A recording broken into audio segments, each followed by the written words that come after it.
Hi, welcome to the first episode ever of Sutton Impact Family Style. I'm Bill Sutton, author of Sutton Impact, and I have my son Jason. Hello. And we're here to talk about issues in sports. We'll talk about business. We'll talk about on the court, on the field, off the field. We'll talk about things that you want to hear about, and we promise to have great conversation without yelling. No yelling. No yelling. That's Other our than motto. normal father and son yelling from time to time. So we're going to start off talking about, let's talk about Charles Oakley and Mr. Dolan and the Knicks. Jason, what do you think about that? Well, I'm a big Charles Oakley fan. The original Knicks with Anthony Mason, Ewing, Oakley are some of my favorites. Obviously, as a Knicks fan now, I can't stand James Dolan, like most of New York. I was not there, and so far nobody has come out as a witness as to what was actually said or was not said. Oakley maintains that he said nothing. Security came and took him away. And James Dolan just has beef with him. It's interesting. I mean, we all realize if you're the owner, you get to make the rules. And the rules include, it's your house and you can have whoever's in your house that you want to have in your house. It's unfortunate, though, that you have somebody so great associated with a franchise portrayed in a negative light at a time when the focus should be on improving the Knicks in basketball. So let's go to our next question, talk about Phil Jackson and Carmelo. And you got to wonder, what exactly is Phil Jackson doing? It seems like it almost feels like he wants out. He clearly wants Melo gone, but I'm wondering if he even wants to be there anymore. You almost had to wonder, if you were going to have Carmelo as your cornerstone, why would you bring in Phil Jackson? Because Carmelo's not going to run the triangle. And if you're Phil, did you really believe that you can make Carmelo into a triangle player? And now it just seems like we're just trying to denigrate everyone and force a trade. And I think in reality, all you're doing is negating the value of the trade and making it seem onerous, and maybe somebody doesn't want to take that salary on or that personality on. Completely. And he said, he tweeted, you can't teach a leopard new spots. Yeah. In reference to Carmelo, and his response to what he meant was lyrics to a Beatles song saying peace and let it be. So he won't even explain himself what he meant by his tweet. Yeah. But again, like you said, if you're tweeting these things and saying things about Carmelo, you're only lowering his trade value. And then what are you doing as far as people wanting to come to your franchise? If you're Phil Jackson, no matter what your legendary 9-ring status is, now all of a sudden people are like, well, if I'm a star and I start to, we have a little beef, he's going to call me out on Twitter, he's going to make fun of my game. It doesn't make a lot of sense. And it's been a few years since Phil won that last ring.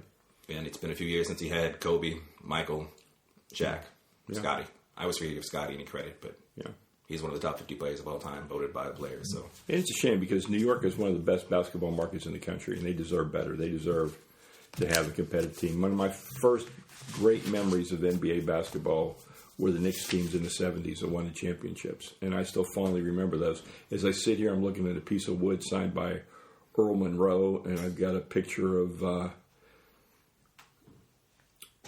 who's my picture of? Oh, Willis Reed. Willis Reed playing in the NBA Finals. So, I mean, I've always really liked that team. I've always felt it was one of those maybe overachieving teams, but a true team, and it was a lot of fun to watch. And my first big basketball memory is you taking me to the Garden to watch the Knicks play the Pacers. Which is unbelievable. When Patrick Ewing missed the layup. But it was a magical building, and those fans were great, and I fell in love with Knick basketball from that moment on. It is. If you've never been to a game in the Garden, you're really missing something. It's almost Stephen King-like in that it's alive in a certain way that you don't see other buildings be alive, and it's an attraction in and of itself. No, being your son, I've been fortunate enough to see a lot of NBA games at a lot of places, and it is a very unique experience. Like you said, it feels like it's something magical. Like it's something special. You walk in that building. But at least they have Porzingis, the unicorn. Yeah, and so they have something. So we'll see where they go. And but it doesn't look like the Dolan-Phil marriage is going to last, or the Carmelo-Phil. One of the two is going to go. So we'll have to see, and have to watch it, have to monitor it, see where it goes. And unfortunately, Dolan is not going anywhere either. No, the joy of being the owner. That's exactly right. No matter how much the city wants you out, you're never leaving. So let's talk golf. And I know you're not a big golf fan, but I think that's the point of this. In that when we watched at the Waste Management Open, we saw the 16th hole with people cheering and booing, and we saw the players responding, and we saw people dressed up and celebrating and having a great time. You know, golf is a very, very traditional sport. It's that kind of behavior is just not seen, except for the Ryder Cup and now the Waste Management Open. So let me ask you, Jason, if you had a chance to go see a golf tournament that was going to be more animated like the Waste Management Open, would that be of interest to you? It would definitely be an interest to me. And I must say that, I don't choose to watch golf typically. But sitting in that room as that playoff final came down, even though the Super Bowl was about to start, I wanted to see how the tournament fed out. I wanted to see how those holes finished out. I wanted to see who won. And again, one of the things that's always sort of turned me off about golf is this sort of very, and maybe it's stereotypical, but sort of this stuffy attitude where it's just people, sitting and being quiet and only golf clapping and no cheering and no yelling. And watching fans sort of react and get to be a little more part of it, a little more animated, it made it a lot more fun for me. Yeah, and golf needs help. Topgolf, which is golf in an outdoor sports bar, as I guess how I'd describe it, is really catching on. You're talking about people going to wait for 3 hours to play, to go be in the bay and hit a couple golf balls. But it's more than golf. It's a driving range. It's a sports bar. It's a place to socialize. It's a place to have fun with your friends.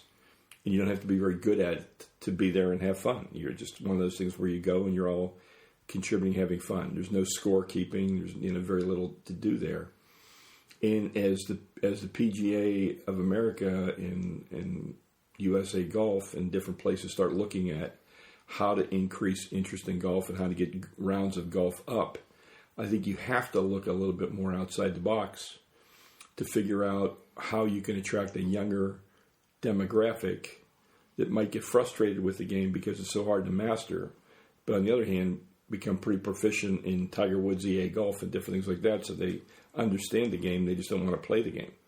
Along those lines, is Tiger Woods a once-in-a-lifetime? There's never going to be another Tiger Woods that'll do what he did for golf again? Is there anybody culturally that could come in and be that again, do you think? I don't know. When Jack Nicklaus was there and then Arnold Palmer was there and then you had a gap and then all of a sudden Tiger Woods comes along, I don't know. There's a lot of young, exciting players on the tour right now. So somebody's going to have to capture the imagination of everyone. I'm a big Ricky Fowler fan, but he doesn't have the magnetism and the interest that Tiger has. So, I don't think it's him, and I don't know who it is. But it would be good for golf if there was some kind of an attraction, a player that caught everyone's imagination. And at this point, would it have to be somebody just Tiger Woods dominant, Mike Tyson dominant, where they just come in and just wreck house, where every week it seems like nobody can beat this person. Exactly. Because it does seem like now, like every time somebody pops up, whether it's McIlroy or somebody, it's like they're there for like 2 weeks, they're the next Tiger. And then we don't hear from them for 2 years. Yeah, then they're not. Because it seems like there's a lot more at the top. A lot more parity at the top. And I think we caused the problem by trying to say this is the next Tiger or this is the next. We try and anoint somebody, and it's got to be organic. The fans have to anoint them. The fans have to anoint them with TV ratings, and the fans have to anoint them by coming out to watch that particular player. And the NBA is enjoying about as high. Their game looks amazing right now. Great ratings. And it seems like people have finally stopped saying the next MJ. Because I feel like growing up, from Harold Miner all the way to Kobe, everybody was the next MJ. No matter if they were any sort of a 2-3 guard, no matter what they were the next MJ. And they could never, ever live up to that. No. Kobe at least attempted to hold on to that mantle, and he wanted that title, the next MJ. But even he, with his 5 rings, could never be the next MJ. No. So let's talk about the NBA just authorized NBA 2K, an e-gaming esports league. Esports league that the teams can each own their own team and compete. How do you think that's going to go over? I think it's going to be interesting because as somebody that's been a huge fan of video games my entire life and a huge fan of sports, the two don't really mingle. The video game community in general does not even consider sports gamers gamers. As stupid as that is, there's sort of this stigma that, oh, those are the clowns. They just play the Madden and the NBA games. They play the Call of Duty, but they're not real gamers. And most of the esports. So what's a real gamer? Well, a real gamer, it depends on your definition. I feel a gamer is anyone who plays games and enjoys games, whether it's a cell phone mom or it's a kid that plays, 70 hours of World of Warcraft every week. But I'm just saying, like, amongst the people that watch esports, it's mainly the shooters and the tactical games and some of the fantasy games. And I don't know if it's because it seems like a lot of times in life, like people that play games don't typically play sports. And I think there's a lot more crossover than we give it credit for, but I think the people that are really into sports don't really typically play a lot of games, although athletes typically play a lot of sports games. But sports games have always sort of been the other. So it'll be interesting to see if sports fans will want to watch people play video game sports, and then if the video game crowd that loves League of Legends, they love all the esports, if they'll actually come over and watch competitive NBA 2K. NBA 2K is a fantastic game series. I mean, the way it looks, the way it plays, it's an amazing, amazing series. It's really immersive. But it'll be interesting to see if they can get those two. Typically, the people watching sports are watching sports. People that play games are watching League. And are they going to come over and watch a video game sport? We had our class out in my USF grad class out in L.A., and Jason's brother Dan works at Riot Games, so we took a tour there. And as we were going from building to building, we walked past a basketball court. I think we were all surprised to see a basketball court on a gaming facility. And so one of the students said something, and our tour guide, who was the ultimate gamer, said, yeah, you would never expect that we would get into playing basketball because we were the kids that everybody made fun in gym class, and we were the ones that never played. But he said, surprisingly, since we've had this basketball court up, we've all gotten a little bit better, but we've also gotten very, very competitive, and we've had a lot of fun with it. It's like people come out here on their lunch hour and they watch us play. So I wish I could have seen that. I didn't get to see that, right. But I think it's interesting. No, I think there's a lot more in common. I just feel like there's some history back and forth. Like I said, I feel like a lot of people that were big into games and having a lot of those friends, like they almost turned to games because they weren't excelling at sports. It was one of the areas they could go and they could succeed. Where some of the more athletic people sort of ostracized them. And again, a lot of the athletes, they would play, if they played games, they were playing Madden, they were playing Call of Duty, the typical quote-unquote mainstream games. But it'll be interesting to see. I mean, I don't know if you would have, I know a lot of people in the NBA do play NBA 2K, so I don't know if a team would even have, a team captain from their own team that would come and compete to try to bring in some of the sports people, or how you bring those two worlds together.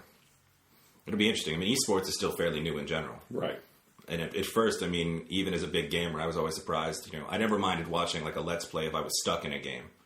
Where I was like, I cannot get past this level. How am I going to do this? So I could go on YouTube and watch somebody get past it, and then I could go do it. But I could never imagine just watching people play. Just play. And occasionally like a speed run where somebody could beat Mario in under 3 minutes, which is just insane. And you're like, how is that possible? And just watching that happen. But as far as a competitive, League of Legends thing, it'll be interesting to see how that if it's able to really pick up and grab with the mainstream. Well, the 76ers bought Team Digitas. And one of the things they're going to do with that team is they're going to put on camps and clinics at various points throughout the U.S. to try and give young aspiring gamers an opportunity to improve their play by going to gaming camp and learning how to play better and doing things like that. How do you think that'll play out? I think it's a fantastic idea. I'd love to see how it's implemented. I mean, the one thing is everybody is looking for an opportunity to be something and to be shown. And if this is a new esports league, I think whether you're good at basketball or you're good at gaming, like all of a sudden this is another outlet where you're going to look at it and be like, maybe this is where I can make my mark. Maybe this can put me on the map and launch me into something else. I mean, if the NBA is behind it, I mean, that's going to be, sure. I assume they're going to put money into it. It's going to be high profile. So if you can be one of the 5 guys on, any team in the NBA's esports pass, and I'm sure they're going to have something with ESPN. I mean, it's a chance to really show, to get into the gaming world, to be an actual gaming celebrity. And with the growth of basketball in China, I mean, it seems like you're creating a number of different opportunities for e-gaming around the world. So let's stay on this topic for a minute. So put on your magic glasses, look in your crystal ball. Where do you see esports and gaming in the next 5 to 10 years? I must admit, I feel like esports is going to always have... I mean, I think part of the problem now is there's just so much content. Like, as a film and TV buff, people tell me all the time, are you watching this show? And I think 20 years ago, there would be it'd be like, you're not watching The Sopranos, and it was a big deal because it was the premier television event. Where I feel like now there is a lot of premier television. And there's so many movies, and there's so many podcasts, and so many games that I wonder if they're going to be patient and realize that the highs are never going to be the highs again.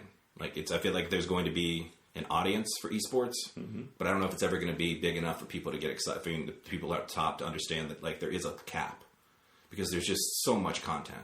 And even if you're into esports, you're into this esport or this esport or this game or this game or this game. And there's 24-hour content across the web. So it's like, it's hard to see, like, will they, if it doesn't reach this huge pinnacle, but it finds a nice niche, will that be enough? Because I don't feel like it's ever going to become, I think, shows like Game of Thrones are rare, where the entire country is talking about Game of Thrones. Mm-hmm.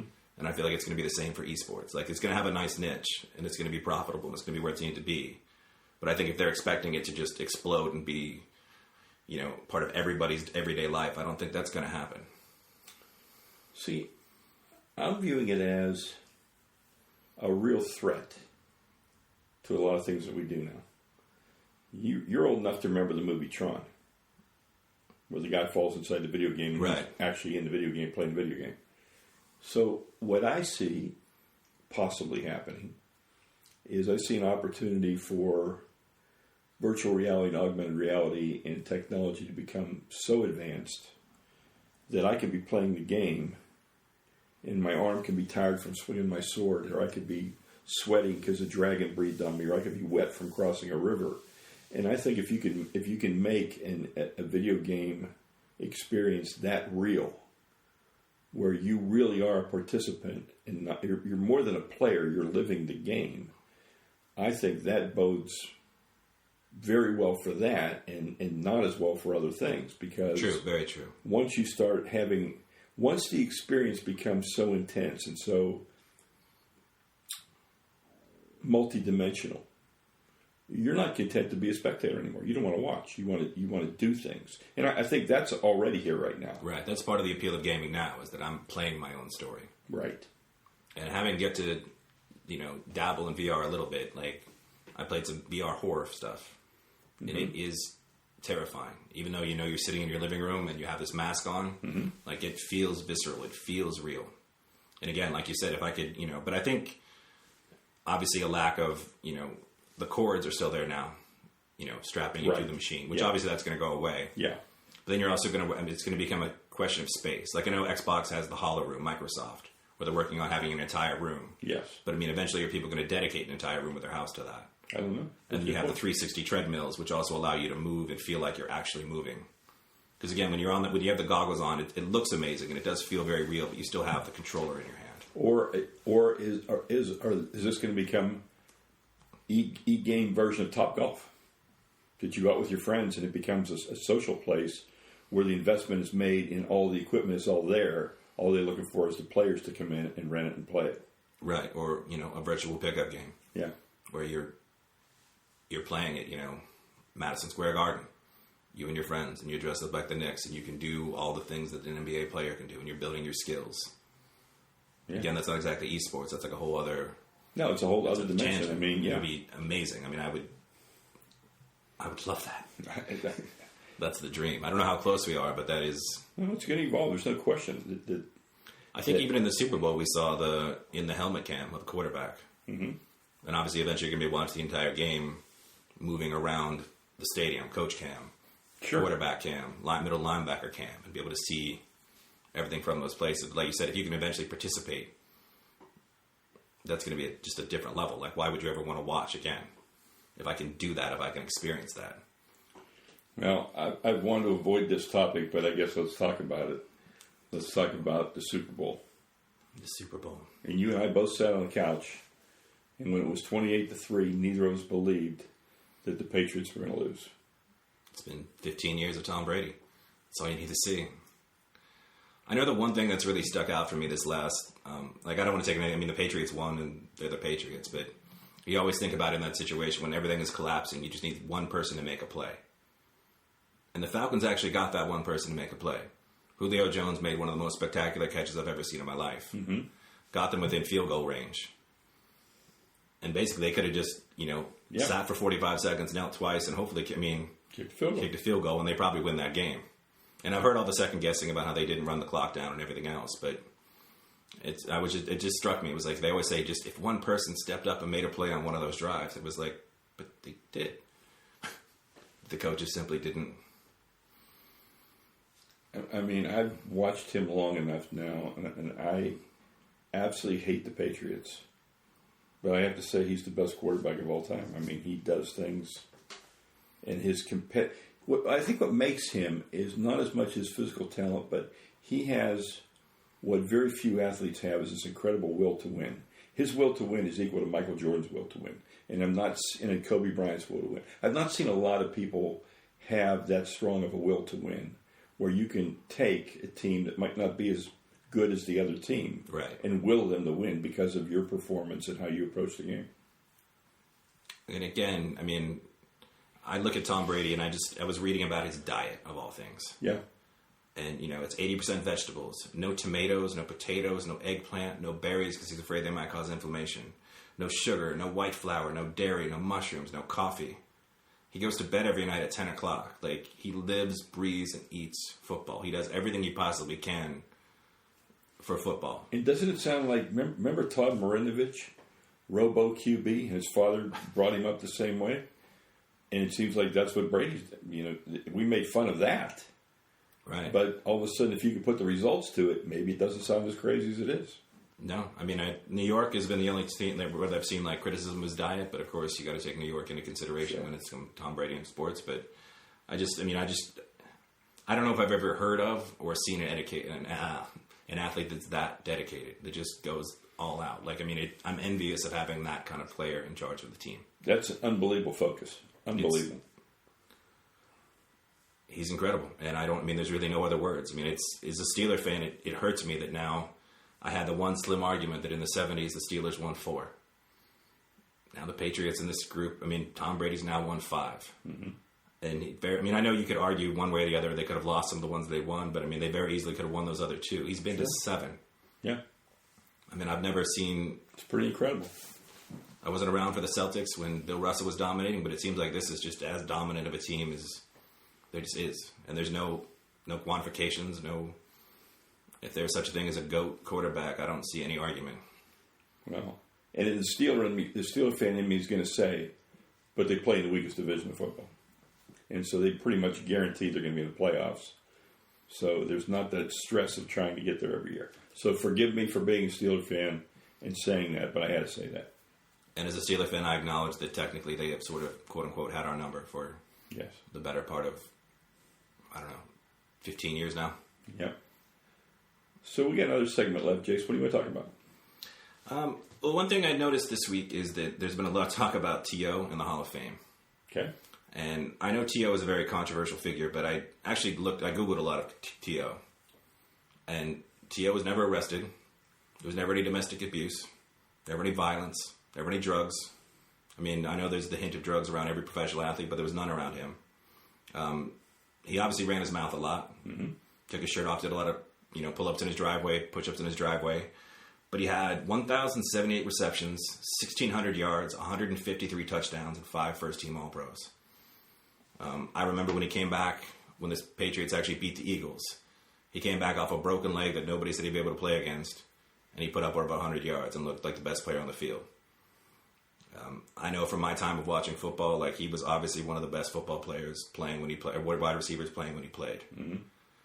And it seems like and they keep arguing that, he was a bad teammate, but it seems like there's a lot of teammates that come and stick up for him. It seems like the media just didn't like him and they're not going to vote for him.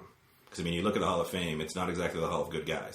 No. There's a lot of guys in there that, before they were inducted, we knew a lot about drugs and off-the-field issues. Sure. And it didn't hurt them. So I just wonder what it is specifically about T.O. that the media is just cannot let go. Like, I don't know. I can't even find an instant where, he did any more than, let's say, Kevin Durant or anybody else when they've gone back at the media. But it just seems like there's just this campaign, like, we do not want T.O., despite the numbers. Yeah. Definitely it's a likability issue in the way he was perceived in the media. And, you really have to give him credit for launching a lot of the crazier end zone antics. Right. That Antonio Brown Cop does this year. And, T.O. was, remember when he ran to the middle of the Star in Dallas?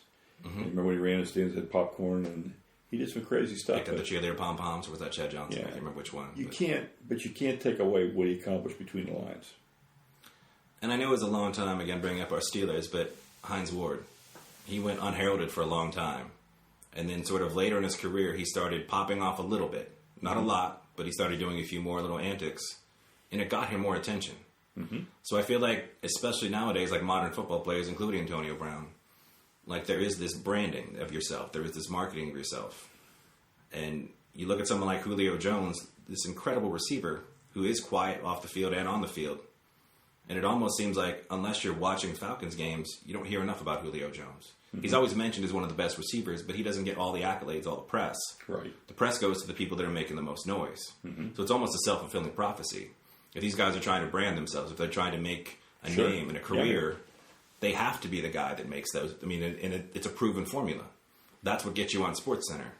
That's what gets the talking heads talking about you. And now with the Players Tribune and then some new tweaks to the collective bargaining agreement in the NBA, and which really strengthened the NBA Players Association, there's going to be a lot of more opportunities for players to control their own interaction with the media, because you're going to have to go to them to get the story through Players Tribune or for the Players Association, rather than just be dependent upon the team press conference. Because it would appear to me that there's going to be times when players are going to start holding something back and then releasing it through the Players Tribune, where they can control it and they can monetize it. Why wouldn't they? And again, not in defense of T.O. by any stretch, but I always think about a particular player, the Tampa Bay Bucks, and Work Done. Mm-hmm. And Work Done, if you Google that man, he did some amazing stuff for the homeless, for single mothers. And I barely ever found out about this. As somebody that lived, eat, and breathed football, it never got talked about by the press. So it's almost like if the press is so caught up on off the field behavior, if they love good guys so much that they want to keep T.O. out of the Hall of Fame, then shouldn't they start talking more about the Work Dones of the world? And then maybe that would be the example that gets them press. Because if your press is always Chad Johnson, T.O., the guys that are making all the noise, the guys that are standing on the star, what do you expect them to do? Yeah. I mean, it almost seems like not marketing 101 by any stretch, but I mean, I want attention. I want to be the guy. I want to have a career after football. I want the endorsements. I need people to know my name. And as you talked before about so much content being out there, there's so many avenues for these guys to put their content or create content and make it bigger than it is. And along the Tribune line, it just figures with Twitter and Facebook pages and everything else right now, it doesn't seem like there's a lot of incentive for the players to trust the media or go to the media.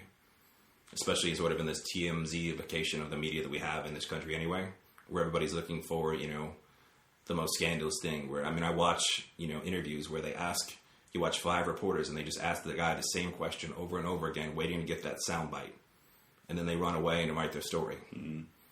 And whether or not, contextually he meant that, didn't mean that, whatever it means, it's like they're waiting to take him out of context or wait for him to be tired after the game and just say that one slight quote that they can sort of turn into something. And I feel like there's this distrust that is always going to be there. And now it's like, why would they go to the media? And then what is the future of sports media? Yeah. Well, this about shuts down our segment. Let's our next segment, I think our next show will be pushing more toward March Madness. We'll probably we'll talk about March Madness a little bit. And if anybody would like to suggest some topics they'd like us to cover, you can always email us or catch us on Twitter or Facebook or LinkedIn. Exactly. So this is Bill Sutton signing off. And Jason Sutton signing off for Sutton Impact Family Style. Thank you for listening.